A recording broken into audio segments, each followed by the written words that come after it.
Bagian bacaan inilah yang menjadi bagian pelayanan firman hukum yang keenam, jangan membunuh.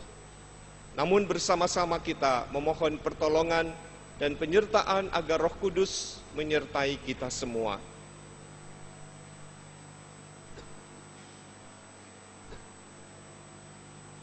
Bapa yang penuh kasih dalam kelemahan, kekurangan, dan ketidakmampuan, kami bersama-sama diingatkan melalui kebenaran firman-Mu. Kami ingin agar hidup seturut dengan kehendak-Mu dan tidak melakukan yang tidak diperkenankan oleh-Mu. Oleh karena itu, biarlah Roh Kudus-Mu bekerja, dan pelayanan firman pada pagi hari ini boleh kami terima dengan sukacita. Kami ingin belajar berproses untuk menjalankan semua yang Engkau mau terhadap hidup kami. Mampukan hamba-Mu bersama dengan setiap orang yang mendengar kebenaran firman-Mu, dan Engkau pula yang memakai hamba-Mu untuk menyatakan apa yang menjadi teguran, nasihat, dan kekuatan bagi kami. Kami berdoa di dalam nama Tuhan kami, Yesus Kristus. Amin. Keluaran pasal 20, ayat yang ke-13. Kita membaca bersama-sama bagian ayat ini. Keluaran 20 ayat 13. Jangan membunuh. Kita memperhatikan bagian bacaan yang kedua berdasarkan apa yang ditulis di dalam 1 Yohanes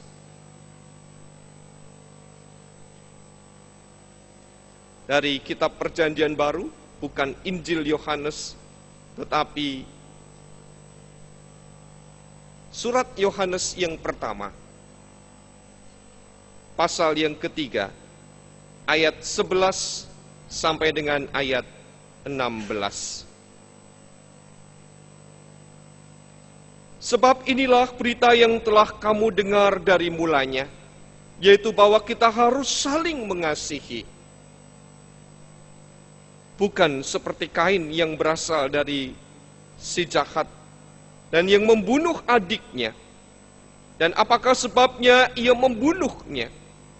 Sebab segala perbuatannya jahat dan perbuatan adiknya benar. Janganlah kamu heran, saudara-saudara, apabila dunia membenci kamu.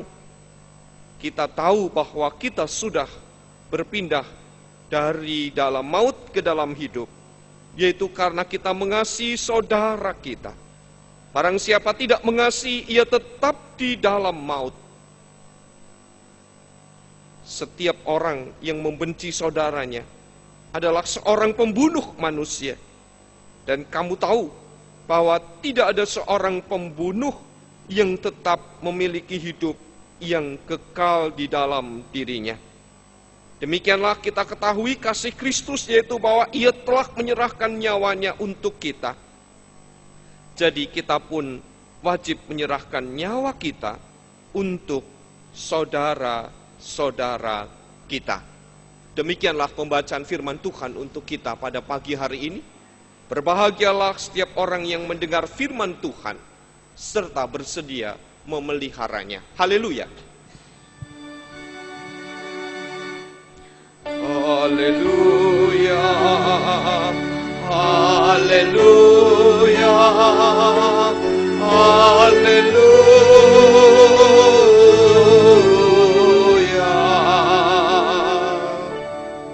Ibu, bapak, dan saudara-saudari yang terkasih, pembunuhan seringkali kita hubungkan dengan pertumpahan darah dan hilangnya nyawa seseorang. Tentu itu tidak salah, karena tindakan itu nyata di tengah kehidupan di sekitar kita. Bahkan beberapa peristiwa terakhir ini seolah kita dibawa pada satu pergumulan bahwa nyawa tidak lagi menjadi berharga. Dengan mudah orang menghilangkan nyawa sesamanya dan menganggap apa yang dilakukan itu bukan sebagai persoalan. Sungguh satu tindakan keji yang tidak sepantasnya kita tiru sebagai orang beriman. Hukum yang keenam dari 10 hukum Tuhan menegaskan kepada kita jangan membunuh. Hukum ini sesungguhnya tidak hanya melarang pertumpahan darah. Hal yang lebih dalam, yang melatar belakangi tindakan pembunuhan itulah yang harus kita cegah. Oleh karena itu kita bersama-sama belajar untuk menggali lebih dalam apa sesungguhnya yang perlu dihindarkan agar tidak terjadi pembunuhan terhadap sesama. Segala bentuk tindakan yang mencelakakan orang lain dengan niat yang tidak baik sudah merupakan langkah menuju pembunuhan. Sesungguhnya ibu bapak dan saudara-saudara, tindakan pembunuhan dapat dilakukan melalui 3 cara. Dan tidak selamanya pembunuhan itu berarti pertumpahan darah. Apa saja yang termasuk kategori pembunuhan? Yang pertama adalah pembunuhan dengan pikiran. Ketika seorang memiliki pikiran untuk menyingkirkan sesamanya dan menaruh kebencian disertai dengan dendam kepada orang lain, mulailah timbul pikiran untuk mengancam sesamanya. Bagaimana ia akan bertindak, bagaimana ia akan berbuat. Ketika muncul di dalam benak dirinya untuk menyingkirkan orang lain, sesungguhnya ini merupakan bagian dari tindakan pembunuhan. Yang kedua, membunuh dengan perkataan.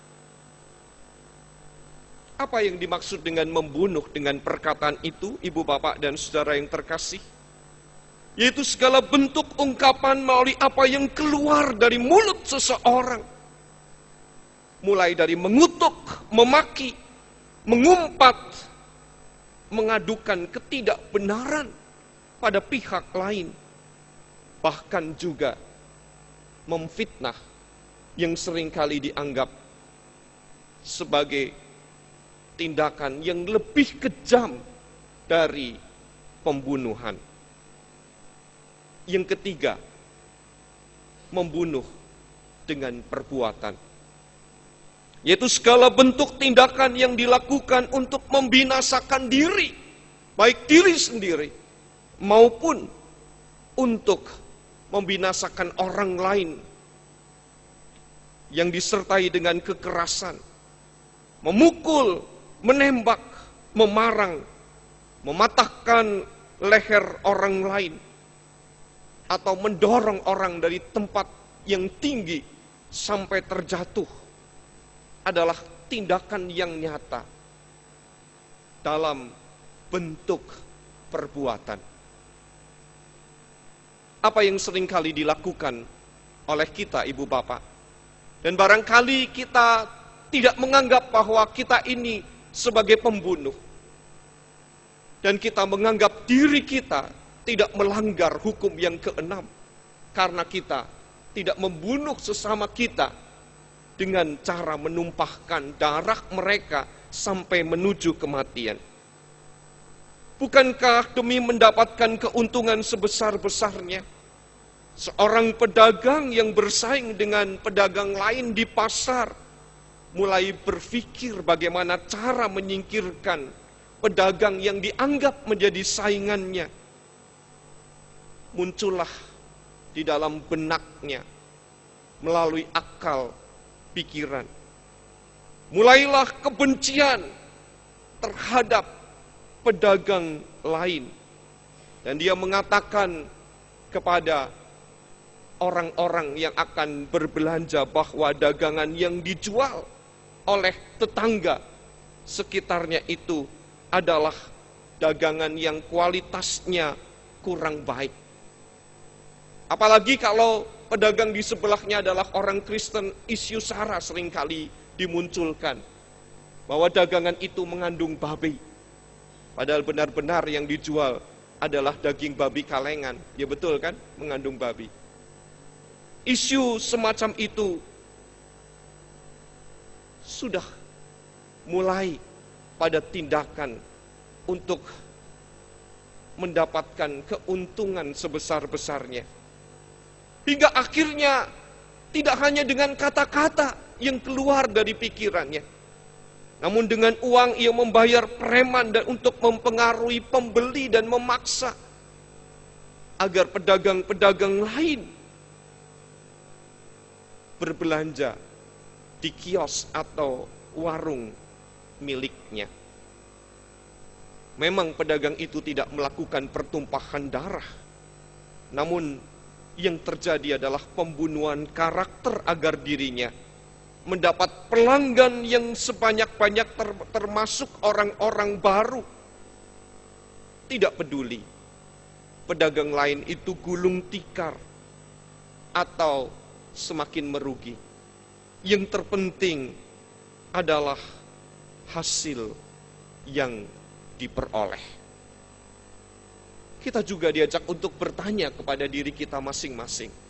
Kalau kita adalah pelayan-pelayan Tuhan, orang-orang yang setia, setiap hari Minggu pergi ke gereja, bahkan melayani pekerjaan Tuhan, apakah kita sudah menjadi seorang majikan yang baik terhadap orang-orang yang bekerja di sekitar kita, pembantu rumah tangga kita, sopir, tukang kebun, dan siapapun yang menjadi para karyawan di sekitar kita? Apakah kita sudah membayar mereka sesuai dengan biaya yang memang sebenarnya sesuai dengan kebutuhan hidup? Atau justru kita mengambil tenaga sebanyak-banyaknya demi keuntungan yang kita peroleh? Kita tidak berpikir bahwa karyawan kita memiliki keluarga, memiliki istri atau suami, memiliki kehidupan di balik apa yang menjadi pekerjaan di tengah-tengah kehidupan kita. Dengan cara kita menunda membayar mereka, mengurangi gaji mereka karena mereka tidak masuk tanpa pemberitahuan. Dan sebagai orang kecil yang lemah, mereka tidak berdaya untuk melakukan protes. Daripada saya keluar atau dikeluarkan dari majikan, maka saya tetap berusaha untuk bekerja. Kita memang tidak membunuh orang-orang yang ada di sekitar kita, tetapi cara yang kita lakukan adalah tindakan yang termasuk kategori pembunuhan. Atau kita sebagai seorang pengusaha besar yang mampu untuk memberikan entertain kepada relasi kita dengan biaya bukan hanya sekedar puluhan juta, namun ratusan juta rupiah, tetapi tidak membayar karyawan-karyawan dengan cara yang baik, dengan cara yang benar, bahkan menelantarkan mereka, maka sesungguhnya ini merupakan tindakan pembunuhan. Ibu bapak dan saudara-saudara yang terkasih, mengapa manusia dilarang membunuh oleh Tuhan Allah kita? Dan dikeluarkanlah salah satu aturan dalam hukum yang keenam, hukum yang berkaitan dengan relasi manusia terhadap sesamanya. Jangan membunuh. Kita harus menyadari bahwa manusia diciptakan menurut gambar dan rupa Allah. Ini bukan berarti wajah fisik kita mencerminkan wajah Allah. Namun, apa yang dimaksud dengan gambar dan rupa Allah? Menunjukkan sifat-sifat ilahi yang sebenarnya dimiliki oleh manusia. dengan perilaku yang menjadikan damai sejahtera, adanya kasih, pengampunan, sukacita, dan segala sifat-sifat yang baik yang diturunkan oleh Allah. Itu yang dimaksud dengan citra diri manusia sebagai gambar dan rupa Allah. Namun apa yang terjadi Ibu Bapak setelah manusia jatuh ke dalam dosa? Rusaklah segala sifat baik yang diturunkan Allah itu. Namun masih ada bekas-bekas atau sisa-sisa yang tidak hilang dari citra Allah yang terwujud di dalam kehidupan manusia. Hanya ada kalanya kadar citra Allah itu tidak kuat di tengah-tengah kehidupan manusia. Hal yang tidak kalah penting, hidup manusia adalah anugerah termulia dari Allah. Siapa yang sesungguhnya memiliki kehidupan dari manusia, bukan manusia itu sendiri Ibu Bapak dan saudara-saudara, tetapi Allah lah yang berdaulat. Jadi, jika ada orang yang membunuh sesamanya, berarti ia membunuh anugerah Allah. Bukan hanya pembunuhan berkaitan dengan pertumpahan darah atau hilangnya nyawa seseorang, namun termasuk juga mengurangi hak hidup terhadap sesama manusia, berarti mengurangi anugerah Allah yang diberikan atas hidup kepada kita. Bukankah kita harus menyadari bahwa sesungguhnya apa yang Allah berikan kepada kita bukan milik kita secara mutlak. Kita hanya dipercaya untuk mengelola. Dan bagaimana cara kita mengelola dengan cara yang baik dan benar, tidak mendatangkan kecelakaan bagi orang lain. Manusia dipanggil bukan untuk saling mencelakakan, tetapi untuk saling mengasihi orang lain, sama seperti mengasihi diri sendiri. Ibu bapak dan saudara-saudara yang terkasih, jadi apa yang dimaksud dengan hukum Tuhan yang keenam, jangan membunuh? Yang harus disingkirkan adalah benih dosa itu sendiri. Benih dosa yang muncul dari dalam hati manusia, yang mengarah pada tindakan pembunuhan. Dimulai dari kebencian, iri hati, rasa tidak suka, muncullah pikiran, muncullah kata-kata yang tidak pantas. Dan itu yang sebenarnya harus disingkirkan jauh-jauh. Karena kebencian itu menumbuhkan dosa untuk membunuh. Kebencian itulah yang semestinya dihindarkan. Dan ketika muncul benih rasa tidak suka, kita belajar untuk memohon ampun kepada Tuhan. Namun yang terjadi, justru kita memperbesar rasa tidak suka itu.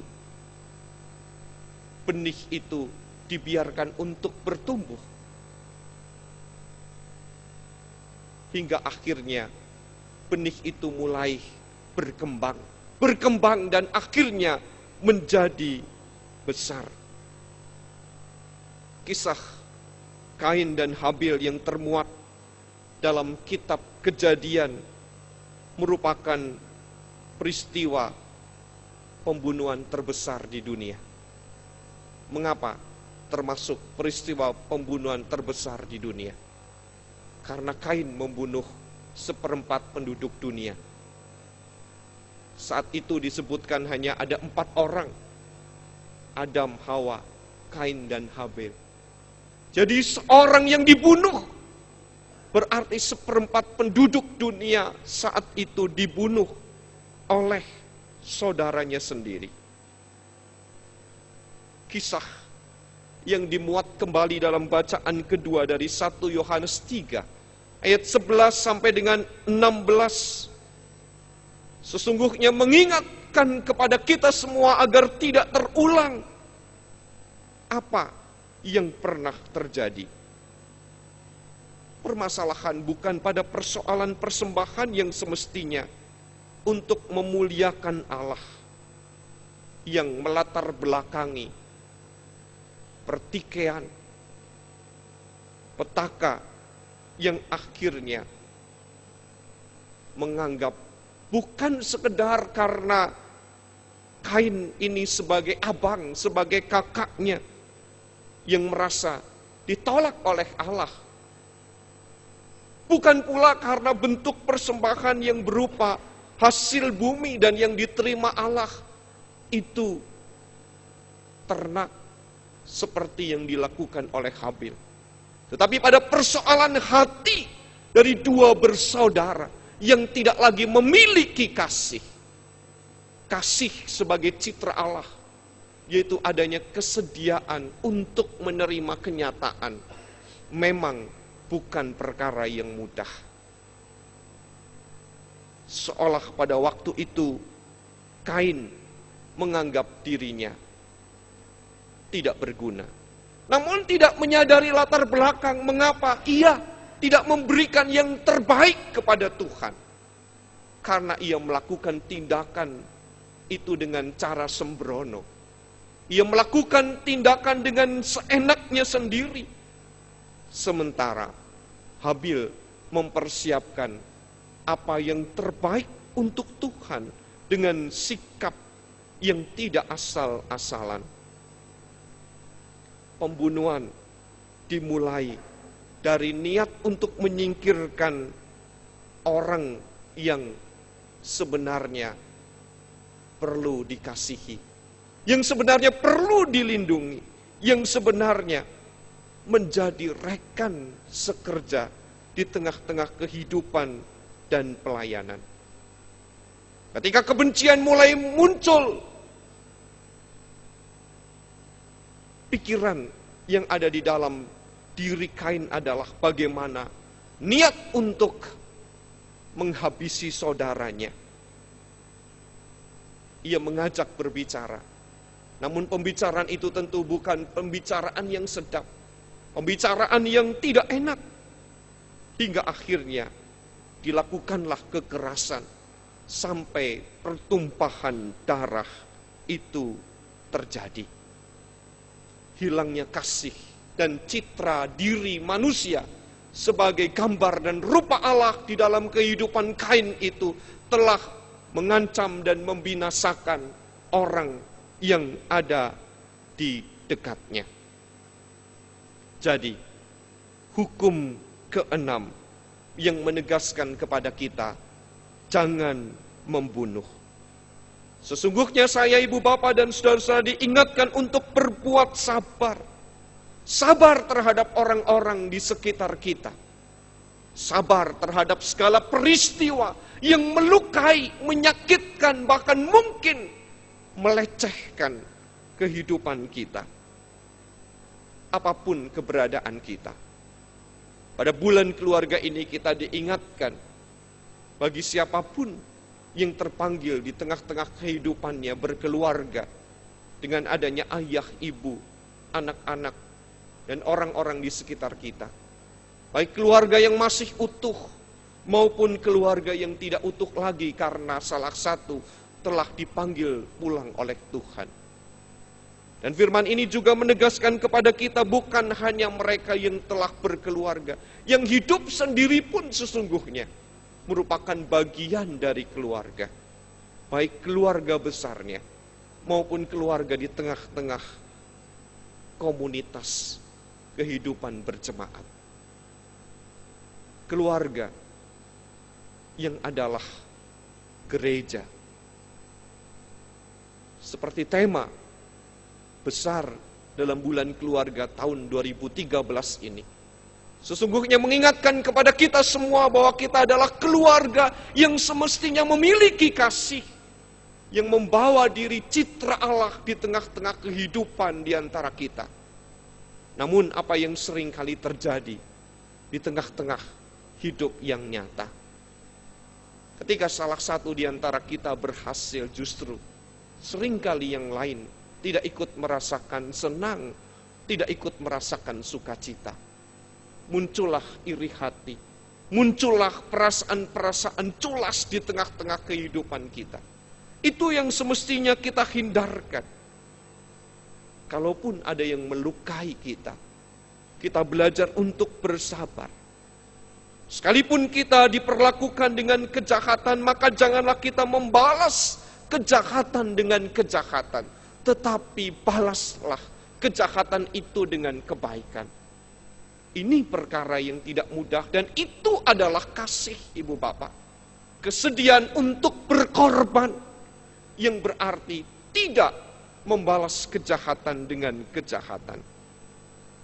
Sekalipun kita memiliki kesempatan untuk membalasnya, baik dengan pikiran, perkataan, atau perbuatan, belajarlah untuk mengampuni seperti apa yang diteladankan Yesus.